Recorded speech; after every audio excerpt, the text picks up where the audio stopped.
When I finally woke up from a 6-month coma, the first thing I heard wasn't a doctor's reassurances or the beep of a heart monitor. It was my sister, whispering to my mother in the hallway. "What do we do now?" she hissed. "The funeral is paid for, and we've already spent almost half the money." That's right. They thought I was a goner, so they held my funeral, sold off my life, and partied on my grave, all for my $800,000. But they made one tiny mistake. They didn't expect me to wake up. To really get how my own family could bury me while I was still breathing, you have to know how it all started. Let me know in the comments where you're watching from. Don't forget to like the video and subscribe to the channel. We're diving into the story now, and you don't want to miss a thing. Before everything went dark, my life was orderly. I'm Liam, a 34-year-old software engineer. I believed in logic, hard work, and the quiet satisfaction of a plan coming together. My world was built on code, discipline, and a future I was carefully building for myself. That $800,000 wasn't a lottery win or some family inheritance.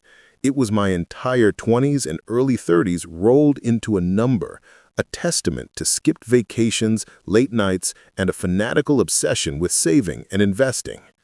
I joined a tech startup right out of college. For 7 years, I poured everything I had into that company, sleeping under my desk sometimes and taking a lower salary in exchange for stock options. When we got acquired, those little pieces of paper turned into a life-changing amount of money. I didn't go buy a Lamborghini. I moved most of it into a smart portfolio, sold my starter home for a nice profit, and tucked it all away. That money was my freedom, my walk-away-from-it-all fund, my security. It was mine, and I earned it. I guarded it pretty closely, not because I'm greedy, but because I knew something about my family. I was the only adult in the room. I've always been the responsible one. While I was coding and saving, my younger sister, Chloe, was finding herself. Chloe was a tornado of half-finished projects, paintings, novels, failed Etsy shops selling artisanal soap. She was the free spirit, which was family code for always unemployed and terrible with money. Her parents just ate it up. They saw her as a misunderstood artist, and every bad decision was just part of her tragic creative journey. Her every whim was funded by my parents, who were burning through their own retirement savings to do it. And when they ran low, my phone would ring. "Liam, honey, Chloe's a little short on rent. Her art isn't really selling right now." "Liam, the car broke down again. She needs it for inspiration trips." "Liam, she has this amazing idea for a business. She just needs a small loan." It was never a loan.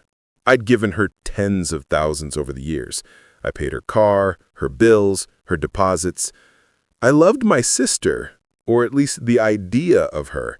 But with every bank transfer, I felt a quiet resentment building. I wasn't their son or brother. I was the family ATM. My success wasn't something to be proud of. It was a resource to be used. They saw my $800,000 as their safety net. I just never guessed they'd be the ones to cut the rope. The day it all fell apart started like any other Tuesday. I was at my desk, wrestling with a stubborn bug and some code, running on stale coffee. 1 second, I'm staring at a screen, and the next, a flash of white-hot pain explodes behind my eyes. The world didn't fade to black. It was switched off. The last thing I remember is the phantom smell of burnt toast, and then nothing. I found out later it was a brain aneurysm. A tiny weak spot in an artery had burst. A coworker found me, and I was rushed to the hospital. Everything after that is a story I had to piece together from medical charts and interviews long after the fact. The doctors gave my family a grim outlook: severe intracranial hemorrhage, significant swelling. They didn't say it, but the message was clear: don't get your hopes up. They put me in a medical coma to give my brain a chance to heal. For the first few days, my family played their parts perfectly. My mother cried. My father stood by my bed looking solemn. Chloe posted dramatic, heart-wrenching updates on social media about her beloved brother fighting for his life. But then the conversation started to change. According to the nurse's notes my lawyer later got, it started around day 5. My parents asked for access to my apartment to get my affairs in order. They needed my will, they said, insurance papers. It sounded reasonable, but what they found was more than a will. They found my financial statements, they found the login to my bank account saved on my laptop, and they saw the number, not as an idea, but as a concrete figure, $801,432.28. That number changed everything. The doctor's grim prognosis was no longer a tragedy, it was an opportunity. My death wasn't a loss, it was a payday. Chloe's social media posts went from "pray for my brother" to what were basically farewells. "Learning to say goodbye," she wrote, just a week after my aneurysm. "His spirit is getting ready to fly free."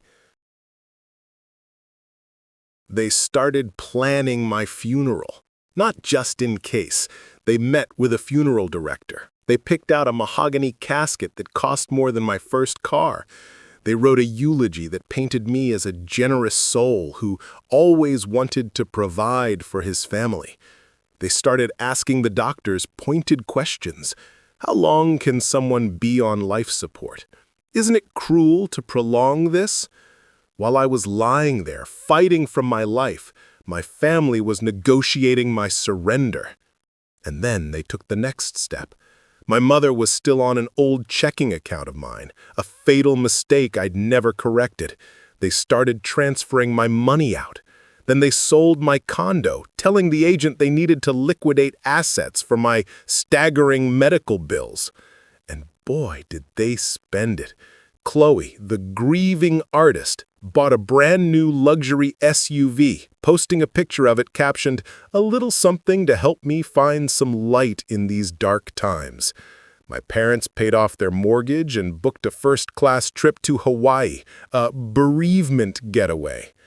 They held dinner parties, raising glasses to my memory while I was still breathing in a hospital bed a few miles away. They weren't just stealing my money, they were stealing my life, erasing me before I was even gone. Waking up from a coma isn't like the movies. It's like surfacing from the deepest part of the ocean, crushed by the pressure of consciousness. Sound is a garbled mess. Light is an assault. For what felt like forever, I was just a bundle of frayed nerves in a fog. Then I heard it. Whispers from the hallway. My mother and my sister. "What do we do now?" Chloe in a panicked hiss. "I don't know," she shot back, her voice filled with anxiety, not relief. "The doctors say he's emerging. What does that even mean?" "It means he's waking up, Mom. The funeral is paid for, and we've already spent almost half of the money." Funeral. Money. Spent. My brain couldn't connect the words. It had to be a dream, a drug-induced hallucination. But then a nurse walked in. Her eyes went wide when she saw mine. "Liam, can you hear me?" I tried to talk, but only a dry croak came out. She rushed to my side, a huge, genuine smile on her face. "Welcome back," she said. "You gave us all quite the scare." Later that day, my family walked in. The joy on the nurse's face was real. The look on their faces was pure, unfiltered panic. My mother stopped dead in the doorway, her face pale. My father looked like he'd seen a ghost. Chloe looked like she was about to be sick. "Liam," my mother finally stammered, forcing a brittle smile, "you're awake." My voice was a faint whisper, but my question was clear. "The funeral?" Chloe flinched. "You were just confused, honey," my mother said, rushing over to grab my hand. Her touch was ice cold. "No," I managed, finding a scrap of strength. You spent the money, son. You've been through a lot. You're not thinking straight. They were gaslighting me, lying to my face while I was hooked up to a dozen machines. They weren't happy I was alive. They were horrified. My survival wasn't a miracle. It was a complication that screwed up their plans. When I finally got my phone, I saw it all. The social media posts, the online obituary with a GoFundMe link. My heart pounded as I logged into my bank account. 0. A perfect, clean 0. My entire future gone. When I confronted them again, this time with proof, the act fell apart. "You, the doctors said you were never going to wake up," Chloe screamed, tears of rage, not sorrow, on her face. "What were we supposed to do?" "We were grieving," my mother cried, her voice dripping with self-pity. "And the money? My life savings?" "We're family," my father boomed. "You had all that money just sitting there and we were struggling. You would have wanted to help us." You would have wanted to help us. They had written my will on my behalf, and they weren't just thieves. They were vultures who couldn't even wait for the body to get cold. Their next move was even twisted. They couldn't deny what they'd done, so they tried to have me declared mentally incompetent. They launched a campaign to paint me as brain-damaged and paranoid. My mother would pull doctors aside, whispering just loud enough for me to hear. "He's so confused. He thinks we stole from him. It's the brain damage, you see?" They were trying to get a conservatorship, a way to legally validate their theft and silence me for good. The hospital, once a place of healing, became a prison. Some staff started looking at me with pity, believing the family's lies. I was trapped, physically weak, and completely alone. The day I was discharged was the lowest point of my life. I had nowhere to go. My home was gone. My money was gone. I refused to go with my family, and their fake concern turned to real anger. "Fine, be that way, Liam. You're an ungrateful, cruel boy, Liam." They disowned me right there in the hospital lobby and walked away, leaving me in borrowed clothes with nothing but a small bag of toiletries. I had survived a brain aneurysm and a 6-month coma, but I wasn't sure I'd survive this. Sitting on a bench outside, watching them drive off in the SUV bought with my life savings, I felt a despair so total it was almost calm. I had nothing left to lose. And in that emptiness, a tiny ember of rage started to glow. They thought they had gotten away with it. They had forgotten who I was. I'm a programmer. I solve problems, and this was the biggest bug I'd ever seen. I used the last of my cash for a cheap motel room that smelled of despair. I was adrift, drowning in rage and grief. I knew I couldn't fight them alone. They had my resources and a head start. Scrolling through my phone, I saw a name, Mark Renshaw. Mark was my college roommate. While I was in the computer lab, he was leading the debate team. He was now a lawyer with his own firm. It was a long shot. I called him, my voice cracking as the whole insane story tumbled out. The coma, the funeral, the money. There was a long pause. I thought he was about to hang up.